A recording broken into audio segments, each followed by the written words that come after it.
Cruces exitosos, para mayores rendimiento, en ganado doble propósito.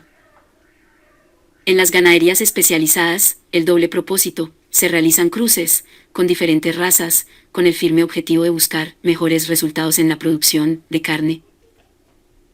Al realizar cruces, cada raza aporta cualidades diferentes en los bovinos F1, por tal razón estos cruces deben estar basados en las necesidades del hato. Un cruce que ha tomado mucho auge es el Brahman con Holstein, cruce muy usado en ganadería, doble propósito en el nordeste antioqueño, por los rendimientos obtenidos, ya que son bovinos de mayor peso y volumen, son animales longevos, una diferencia con la raza Girolando, que tiene una vida menos longeva. Las F1 resultado de Holstein y Brahman son capaces de producir, en temas de leche y cría, a edades avanzadas, lo que demuestra longevidad. El ganado Brahman le brinda al cruce la opción al ganadero de poseer animales, doble propósito de buenos desempeños, pues hereda en el cruce la patabilidad para ambientes extremos de la raza Holstein, se hereda la inigualable producción lechera.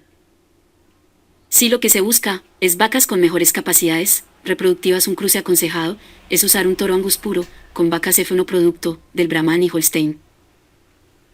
Las crías de estos cruces alcanzan pesos aproximados de 180 a 200 kilos, número determinado por la época del año, si es lluviosa o seca, escasez o no de pastos. El tiempo de destete está determinado por la presencia o ausencia de pastos.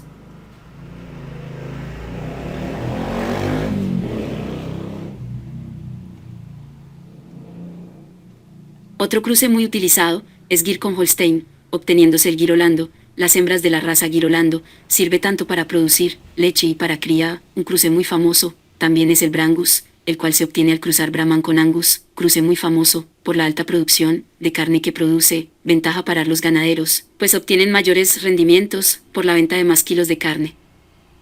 Los terneros Brangus, al momento del nacimiento, tienen pesos que oscilan de 38 a 45 kilos y tienen mayor ganancia de peso diario en la etapa de levante, capaces de alcanzar pesos de 200 kilos en 8 meses.